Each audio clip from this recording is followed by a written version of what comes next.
Self-interest versus common interest. This is the Spirit Talk of the day. COVID-19 has naturally created a social fight or flight response across the world and in our nation.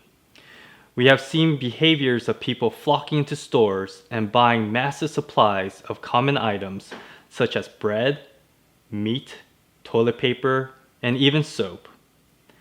Images of empty shelves has brought fear to many communities. So this brings me to the topic of self-interest versus common interest.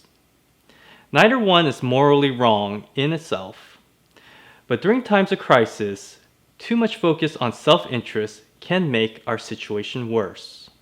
I want to illustrate this by using the social economic scenario called Tragedy of the Commons. So let's meet Peter, Andrew, James, and John. They are fishermen. Like you and me, they have self-interest and must work to pay bills like rent or mortgages, car, phone, utilities, and food. Every day they go out to the sea to catch fish to make a living. One day, each of them thinks out of self-interest. The more fish I catch, the more money I can earn to improve my life. Get a bigger house, get an education, do more activities. So they fish harder. However, crisis occurs and the population of the fish starts to disappear.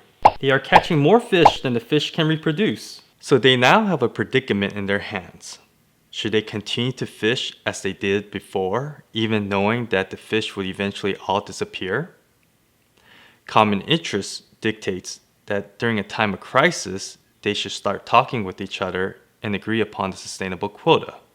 However, as competitors, do they have any reason to trust each other to do the right thing and follow the quota? So in the spirit of distrust, each secretly place their self-interest above each other and continue to hoard for themselves. And that is why this is called Tragedy of the Commons. During crisis, without a sense of community, self-interest negatively impacts everyone. Crisis can bring fear and distrust, which then can turn self-interest into a tragedy for everyone. So I echo the voices of all of our leaders when they say that we must all come together in unity to face this crisis together as a team. This requires each of us to consider not only our self-interest, but the common interest of everyone in our community, so that no one is in need. It would be a tragedy for any parent to not be able to buy baby formula, or for anyone to not be able to buy soap or hand sanitizer to ward off COVID-19. So I challenge everyone today to consider the needs of others equal to your own.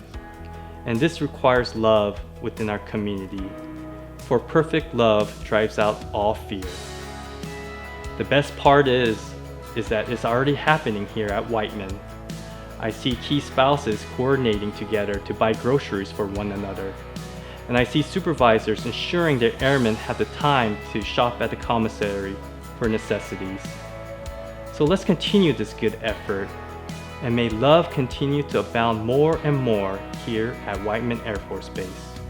I'm Chaplain Kim from the 509th Mission Support Group, and this is my Spirit Talk of the Day.